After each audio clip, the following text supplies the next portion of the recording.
Welcome to waste plus.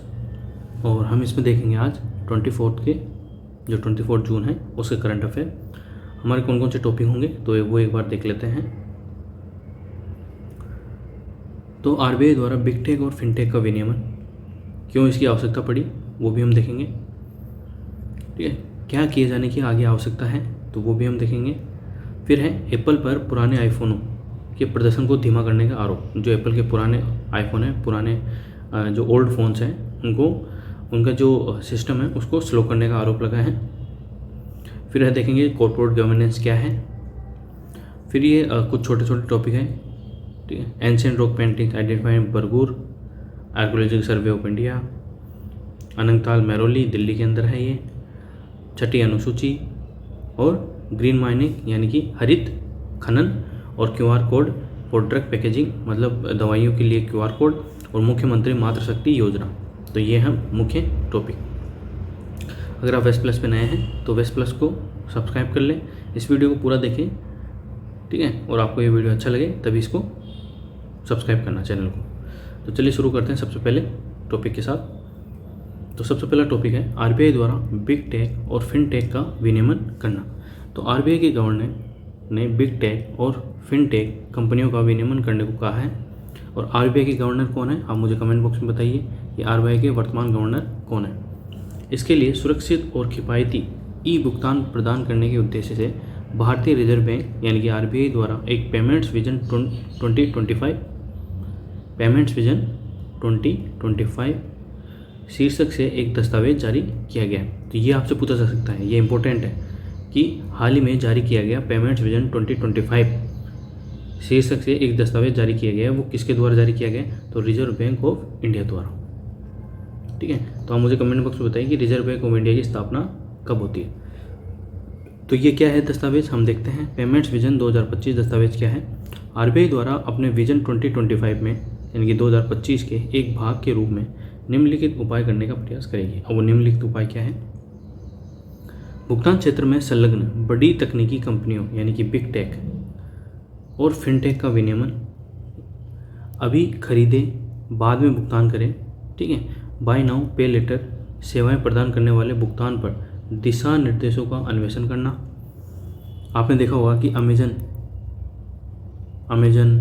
Paytm, ठीक है, ये लोग क्या करते हैं अभी खरीदो और बाद में दो। तो ऐसी जो कंपनियां हैं उनके ऊपर विनियमन या उनके ऊपर भुगतान के दिशा निर्देश लागू करना। केंद्रीय बैंक डिजिटल मुद्रा सेंट्रल बैंक डिजिटल करेंसी की शुरुआत की दिशा में काम करना। निरंतर संबंध भुगतान में रुपए को शामिल करने का प्रयास करना। निरंतर संबंध भुगतान 18 मुद्राओं में क्रॉस करेंसी सेटलमेंट के लिए सुरक्षा प्रदान करता है। अब इस तरह के विनियमन की आवश्यकता क्यों पड़ी वो देख लेते हैं हम एक बार। प्रणालीगत चिंताओं से बचाव हेतु, जो प्रणालीगत चिंताएं हैं उनसे बचाव हेतु ग्राहक डेटा और परिष्कृत एल्गोरिदम का उपयोग करके उधार देने की गतिविधियों में बिग टेक की भूमिका प्रणालीगत चिंताओं जैसे कि अतिरिक्त फायदा उठाने और उधारकर्ताओं का अपर्याप्त गुणवत्ता मूल्यांकन को जन्म दे सकती है। मतलब जैसे मान लो आपके पास ये सेवा आ गई कि अभी खरीदो और बाद में भुगतान करो, तो आप क्या करोगे खर्चा ज़्यादा करने लग जाओगे। आप खर्चा ज़्यादा करने लग जाओगे तो मार्केट के अंदर जो करेंसी है उसका फ्लो बढ़ जाएगा, और उसका फ्लो बढ़ जाएगा तो महंगाई बढ़ जाएगी। ठीक है, तो ये इम्पोर्टेंट हो जाता है। अन्य चिंताएं क्या हैं, अन्य चिंताएं देख लेते हैं। गूगल, अमेजन, मेटा यानी कि फेसबुक जैसी बड़ी फर्मों जिन्हें बिग टेक के रूप में संदर्भित किया जाता है का प्रवेश, प्रतिस्पर्धा, डेटा साझाकरण, डेटा संरक्षण, और जिन स्थितियों में बैंक और एनबीएफसी अपनी सेवाओं का उपयोग करते हैं उनमें महत्वपूर्ण सेवाओं के परिचालन अनुकूलन से संबंधित चिंताओं को भी प्रस्तुत करते हैं। इसके अलावा साइबर सुरक्षा, लेन देन क्षमता में सॉफ्टवेयर विकास सीमाएं, ग्राहक डेटा की गोपनीयता और डेटा सुरक्षा से संबंधित जोखिम भी शामिल है। पिछले साल की वित्तीय स्थिरता रिपोर्ट कुछ विनियमित वित्तीय क्षेत्र की संस्थाओं के लिए जमा स्वीकार करने वाली कंपनियों के उत्पाद संबंधी कुछ व्यापक चिंताओं को उठाया गया था। संवेदनशील उपयोगकर्ता डेटा। बिग टेक और फिनटेक कंपनियां परिष्कृत सेवाएं प्रदान करती हैं, यानी कि संशोधित एकदम फाइन। इन सेवाओं में बगैर किसी संपार्श्विक या क्रेडिट हिस्ट्री सहित उपयोगकर्ताओं को ऋण जारी लोन देते हैं। लोन जारी करने के लिए विभिन्न स्रोतों से संवेदनशील डेटा का उपयोग किया जाता है। आपने देखा होगा कि आपके पास पॉपअप मैसेज आ जाते हैं, पॉपअप मैसेज कि आप क्रेडिट कार्ड ले लीजिए, या बाय नाउ पे लेटर वाला पॉपअप मैसेज आता होगा। तो ये क्या क्या होता है, आपकी जो खरीदारी होती है, आपकी जो पेमेंट हिस्ट्री होती है, उन सभी को एनालाइज करके ये लोग पॉपअप मैसेज भेजते हैं। मोबाइल ऐप सहित डिजिटल चैनलों के माध्यम से ऋण देने के मुद्दे क्या है? अनुचित व्यवहार, डेटा गोपनीयता, दस्तावेजीकरण, पारदर्शिता और लाइसेंस शर्तों के उल्लंघन से संबंधित मुद्दे। कई नियामक कौन कौन से हैं? तो फिनटेक को एक साथ काम करने के लिए कई नियामकों की आवश्यकता होती है, क्योंकि ब्लॉकचेन या डिसेंट्रलाइज्ड फाइनेंस डेफी जैसी एकल तकनीक के कई उपयोग हो सकते हैं जो अलग अलग निगरानी के दायरे में आते हैं। अनामिकता या गुमनामी, डिसेंट्रलाइज्ड फाइनेंस DEFI, तो ये आप ध्यान रखिएगा, इसका फुल फॉर्म डिसेंट्रलाइज्ड फाइनेंस होता है। अनामिकता यानी कि अनोनिमिटी होने की वजह से यह नियामकों के लिए अद्वितीय चुनौतियां पेश करता है। एक केंद्रीकृत शासी निकाय की कमी और कानूनी अनिश्चितताएं विनियमन के पारंपरिक दृष्टिकोण को कुछ हद तक अप्रभावी बना सकती है।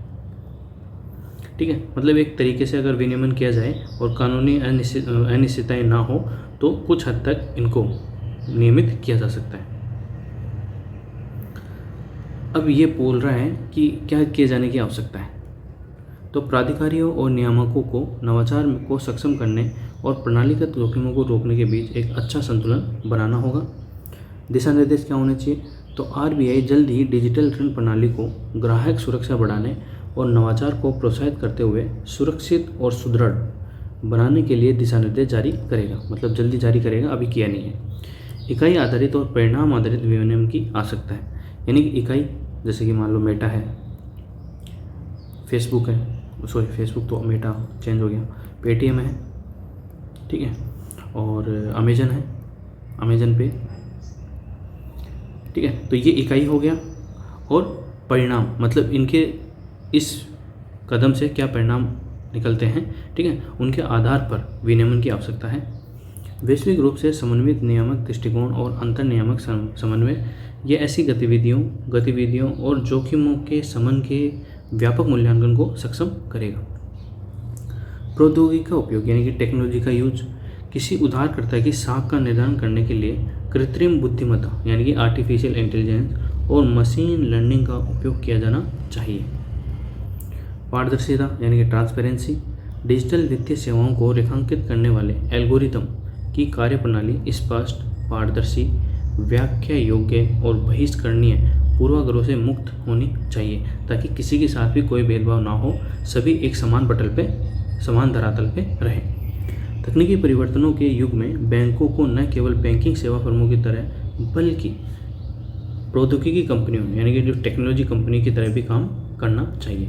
जो अपने वर्तमान के जो बैंक हैं उनको ना सिर्फ बैंकिंग सेवा फर्मों की तरह काम करना चाहिए, बल्कि जो टेक्नोलॉजी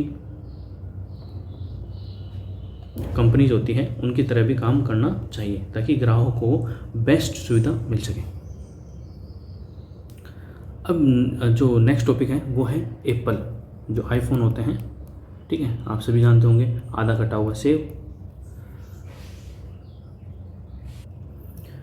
तो यूनाइटेड किंगडम यानी कि जो यूनाइटेड किंगडम यूके है, ब्रिटेन है, में एक उपभोक्ता अधिकार कार्यकर्ता गुस्टिन गुटमैन ने अग्रणी तकनीकी कंपनी एप्पल के खिलाफ एक क्लास एक्शन सूट मुकदमा शुरू किया है। गुटमैन ने आईफोन के कुछ पुराने संस्करणों के प्रदर्शन को कम करने के लिए लगभग $935 मिलियन के नुकसान की भरपाई किए जाने की मांग की है। तो ये कोई व्यक्ति है ब्रिटेन का, गुस्टिन गुटमैन, इन्होंने क्या किया है, एक मुकदमा दायर किया है किससे, एप्पल कंपनी पर। उन्होंने कहा है जो एप्पल के जो पुराने फ़ोन हैं, जैसे अभी एप्पल के लेटेस्ट फ़ोन कौन सा चल रहा है, आईफोन 13 चल रहा है, ठीक है, फिर 12 आ गया, फिर 11 आ गया, तो ये तो हो गए नए वर्जन। तो इनसे पुराने फ़ोन हैं तो उनको स्लो कर दिया एप्पल ने, ताकि वो लोग इस फ़ोन को ड्रॉप कर दें और नए फ़ोनों की तरफ बढ़े, ताकि एप्पल की जो सेलिंग है वो बढ़ जाए। तो ऐसा जो गुस्टिन गुटमैन है कंपनी के ऊपर आरोप लगाया है और $935 मिलियन के भुगतान करने के हेतु मांग की है। मुकदमे में कहा गया है कि एप्पल ने शोषणकारी और अनुचित वाणिज्यिक पद्धतियों में शामिल होने के लिए अपने बाजार प्रभुत्व का दुरुपयोग किया है। अब आपको पता है एप्पल अग्रणी कंपनी है, ठीक है, टेक्नोलॉजी के माध्यम में या सेलिंग फ़ोन के सेलिंग के माध्यम, ठीक है। तो वो सब उठाए गए नैतिक मुद्दे क्या हैं?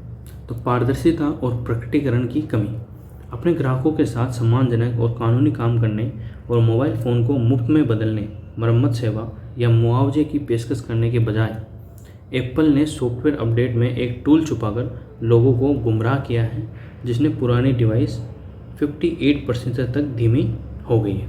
कितना प्रतिशत? 58%।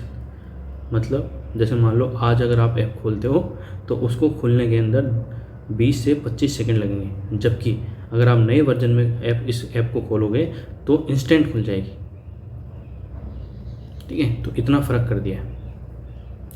एप्पल पहले से उपयोगकर्ताओं को उपकरणों को धीमा करने, थ्रोटलिंग, जो धीमा करते हैं उसको थ्रोटलिंग बोलते हैं, का खुलासा करने में विफल रहा, क्योंकि कंपनी पुरानी आईफोन बैटरी की अक्षमता को छिपाना चाहती थी, जिसे फ़ोन निर्माताओं द्वारा कंपनी पर रखी गई नई शर्तों को पूरा किया जा सके। मुकदमा जरूरी क्यों था?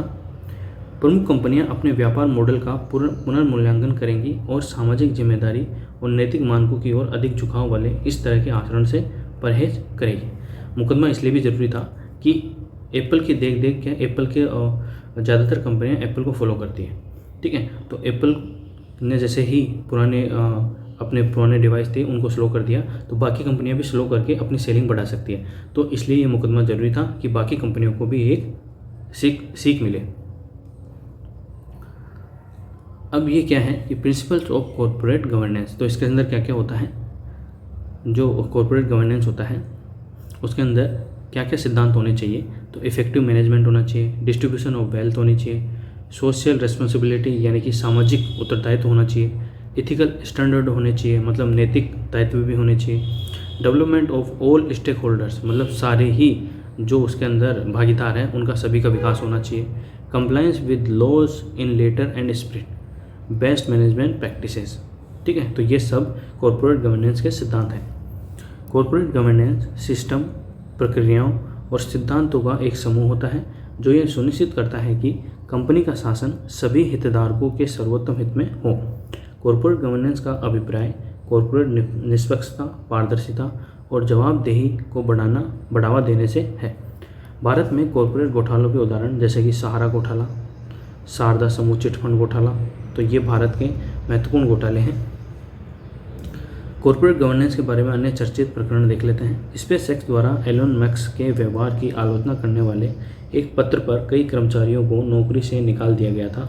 यह पारदर्शिता की कमी और अपने कर्मचारियों के प्रति कंपनी के खराब प्रबंधन को दर्शाता है। तो एलन मस्क तो आप जानते होंगे दुनिया का सबसे अमीर इंसान है, तो उनके ऊपर भी ये आरोप लगा है कि कंपनी के साथ पारदर्शिता में कमी है और कर्मचारियों को कंपनी के जो कर्मचारियों को वहाँ से निकाल दिया, नौकरी से निकाल दिया, जो खराब प्रबंधन को दर्शाता है। अब देख लेते हैं छोटे छोटे कुछ न्यूज़ हैं, ठीक है। एंशिएंट रॉक पेंटिंग्स आइडेंटिफाई इन बरगुर, तो बरगुर कहाँ है? तो ये तमिलनाडु में है, ठीक है। यहाँ पर पत्थरों एक जंगल है, जंगल के अंदर एक गुफा है, गुफा के अंदर पत्थर है, तो उनके ऊपर पेंटिंग्स मिली है। 200 pre historic paintings were found recently identified at a cave in the forest area of Bargur hills, Erode district, Tamil Nadu, ठीक है। तो ये आप ध्यान रखेंगे। तो यहाँ पर जो पेंटिंग मिली है रेड और एंड वाइट, मतलब जो कलर है वो रेड और वाइट के अंदर है। यह हंटिंग सीन मतलब जो शिकार के दृश्य दर्शाए गए। कौन से दृश्य? शिकार के दृश्य। Displays human figure and a herd of deer standing opposite each other while in some image में deer of various sizes are presented. जो हिरन का शिकार किया जा रहा है इसके अंदर ऐसा दर्शाया गया है, और विभिन्न प्रकार के जो हिरन हैं वो इसके अंदर दर्शाएंगे। तो आप ध्यान रखेंगे। पेंटिंग कहाँ मिली है? तमिलनाडु के बरगुर पहाड़ी पर, ठीक है, जो कि ईरोड डिस्ट्रिक्ट में है। कहाँ पर? एक गुफा के अंदर। नेक्स्ट है आर्कियोलॉजिकल सर्वे ऑफ इंडिया। तो सबसे पहले तो इसकी स्थापना होती है 1871 में, किसके द्वारा? कनिंघम द्वारा इसकी स्थापना इंडिया के अंदर की जाती है। ठीक है, तो यहाँ भी आप ध्यान रखेंगे। इट वॉज फाउंडेड इन 1861 के अंदर 1861 के अंदर Alexander Cunningham who also become the first director general of archaeological survey of India. Archaeological survey of India is an Indian government agency attached to the Ministry of Culture that is responsible for archaeological research and the conservation and preservation of cultural historical monuments of the country in the country। ठीक है, तो इसका मुख्य काम क्या है? एक तो ये संस्कृति मंत्रालय के अधीन काम करता है। किसके अधीन? संस्कृति मंत्रालय के अधीन। और इसका काम ये है जो इंडिया के अंदर जो पुरानी संस्कृति है उसको बचाए रखना, ठीक है, उनका संरक्षण करना ही इसका मुख्य काम है। तो ये भी आप ध्यान रखेंगे। नेक्स्ट है अनंगताल, अनंगताल मेहरौली। तो ये कहाँ पर है? Anangtal is situated to the north of Jog Maya temple and approximately 500 meter 500 meters to the north west of Qutub complex, जो कुतुब मीनार के नॉर्थ वेस्ट के अंदर है। ठीक है, नॉर्थ वेस्ट के अंदर मतलब इस तरफ है। ठीक है, कुतुब मीनार के इस तरफ है, जैसे यहाँ पे कुतुब मीनार है तो कुतुब मीनार के इस तरफ है। और जोग माया जो जोग माया मंदिर है उसके उत्तर के अंदर है। ठीक है, ऐसे। तो यहाँ पर अनंगताल है जो कि मेहरौली में किसके द्वारा बनाया गया? तो ये तोमर, जो तोमर शासक था उसके द्वारा जो तोमर शासक अनंगपाल था, अनंगपाल द्वितीय था, उसके द्वारा 1060 के अंदर इसको बनवाया गया था। It is also said Alauddin Khilji in 1296 से 1316 utilize the water of this tank when he build Alai Minar and extended to the Qutub ul Islam mosque. ठीक है, तो जो अलाउद्दीन खिलजी था उसने जब अलाई दरवाज़ा बनवाना शुरू किया था तो इसके पानी का उपयोग किया था। ठीक है, तो ये भी आप ध्यान रखेंगे। फिर नेक्स्ट क्या है? छठी अनुसूची, छठी अनुसूची। तो ये क्या है? न्यूज में क्यों है? छठी अनुसूची के अंदर कौन कौन से राज्य शामिल हैं? तो कुल 4 राज्य इसके अंदर शामिल हैं। कितने राज्य? 4, AMTM, असम, मेघालय, त्रिपुरा और मिजोरम। तो ये 4 राज्य इसके अंदर शामिल हैं। तो इस ट्रिक से आप याद कर सकते हैं, AMTM, असम, मिजोरम, त्रिपुरा और मेघालय। मेघालय, त्रिपुरा, असम और मिजोरम। तो मेघालय के अंदर खासी, जैंतिया और गारो हिल्स हैं। मिजोरम के अंदर चकमा ऑटोनोमस डिस्ट्रिक्ट काउंसिल। ठीक है, तो मतलब स्वायत्त परिषद है। चकमा समुदाय की स्वायत्त परिषद है मिजोरम के अंदर। और एक लाई समुदाय की भी जो जिला परिषद है वो भी लाई समुदाय की यहाँ पर स्वायत्त परिषद है। मारा समुदाय की भी है। तो इसके अंदर मिजोरम के अंदर चकमा है, लाई है और मारा है। त्रिपुरा के अंदर त्रिपुरा ट्राइबल है। ठीक है, उनकी भी एक काउंसिल है। और असम के अंदर दीमा है, कार्बी है और बोडोलैंड है। तो ये 3 हैं असम के अंदर। छठी अनुसूची आर्टिकल 244 क्या प्रोवाइड करता है, क्या देता है हमको? Formation of autonomous administrative divisions, autonomous district council that have some legislative, judicial और administrative autonomy within the state. मतलब ये जो छठी अनुसूची अनुच्छेद 244 के तहत हमन को एक परिषद बनाने का, स्वायत्त परिषद बनाने का संवैधानिक दर्जा देती है। ठीक है, जिसके अंदर कुछ कार्यकारी, कुछ न्यायालय और कुछ प्रशासनिक अधिकार देती है। It provides for the administration of tribal areas in Assam, Meghalaya, Tripura और Mizoram to safeguard the rights of the tribal population in this state. मतलब जो जनजाति है उनके अपने खुद के जो अधिकार हैं उनको संरक्षण प्रदान करने के लिए छठी अनुसूची अधिकार प्रदान करती है। मतलब एक परिषद, इनको खुद की एक परिषद बनाने का अधिकार देती है। नेक्स्ट क्या है? तो नेक्स्ट है ग्रीन माइनिंग यानी हरित खनन। हरित खनन से तात्पर्य ये है कि वो खनन जिससे पर्यावरण को कोई नुकसान ना हो किसी भी तरीके से, उसको हरित खनन के नाम से जानते हैं। Coal India Limited is exploring green mining options to lessen any adverse environmental impact by leveraging a slew of eco-friendly technologies in both underground and open cast mining। चाहे वो भूमिगत खनन हो, चाहे फिर वो जो ओपन यानी खुला खनन हो, किसी भी तरह से दोनों खननों के माध्यम से एनवायरनमेंट को कोई नुकसान नहीं होगा। ऐसी टेक्नोलॉजी का उपयोग करते हुए जो खनन किया जाएगा उसको हरित खनन के नाम से जानेंगे। किसके द्वारा? कोल इंडिया लिमिटेड के द्वारा, CIL के द्वारा। फिर क्या है? QR code for drug packaging, मतलब जब दवाइयों की पैकेजिंग होगी, ठीक है, दवाइयों की जो पैकिंग होगी उनके ऊपर QR कोड होगा, ठीक है, ताकि आसानी से वो पहचानी जा सके। और वो कितनी दवाइयाँ ऐसी 300 लाइफ सेविंग ड्रग्स हैं जिनके ऊपर QR कोड कंपलसरी कर दिया गया है। The plan will be implemented in phases from May 2023 से, जो यह प्लान है वो मई 2023 से लागू हो जाएगा। तो आपसे पूछा जा सकता है कि हाल ही के अंदर QR कोड कितनी दवाइयों पर QR कोड के लिए ये लाया कंपलसरी कर दिया जाएगा मई 2023 से, तो वो है 300 दवाइयों पर। कितनी दवाइयों पर? 300 दवाइयों पर। नेक्स्ट क्या है? मुख्यमंत्री मातृशक्ति योजना। गुजरात सरकार ने हाल ही के अंदर मातृशक्ति मतलब जो मातृ पोषण है उसको सुनिश्चित करने के लिए मुख्यमंत्री मातृशक्ति योजना को लागू किया है, जो कि गर्भवती और जो दूध पिलाने वाली जो औरतें हैं उनको ये सुविधा प्रदान की गई है। तो उनको क्या दिया जाएगा? 2 किलो चिक पीस दिए जाएंगे, 2 किलो चिक पीस, 1 किलो दाल, तो जो दाल आती है वो, ठीक है, और 1 किलो ऑयल, एडिबल ऑयल, ठीक है, वो दिया जाएगा। प्रत्येक महीने दिया जाएगा आंगनवाड़ी सेंटर के माध्यम से। तो इसके ऊपर कितनी महिलाएं इसके अंदर शामिल होगी? तो 1.36 लाख महिलाएं इसका लाभ लेंगी। Other scheme Poshan Sudha Yojana, it offers 1 nutrition meal a day to pregnant and lactating women. तो ये अलग एक योजना है जो भी गुजरात की है, पोषण सुधा योजना। और हाल ही के अंदर जो गुजरात की मुख्यमंत्री मातृशक्ति योजना है उसके अंदर 2 किलो चिक पीस दिए जाएंगे, 1 किलो दाल और 1 किलो ऑयल, ठीक है, प्रत्येक महीने वहाँ की आंगनवाड़ी के द्वारा, जो कि गुजरात के अंदर है। तो ये प्रमुख जो टॉपिक हैं हमने पढ़ लिए हैं। अगर आपको ये वीडियो पसंद आए तो वेस्ट प्लस को सब्सक्राइब करें, ठीक है, और इस वीडियो को अपने दोस्तों के साथ शेयर करें। PDF के लिए मैंने आपको बता ही रखा है, वीडियो के डिस्क्रिप्शन में आपको लिंक मिल जाएगा, तो टेलीग्राम पे जाके आप PDF डाउनलोड कर सकते हैं। Thank you.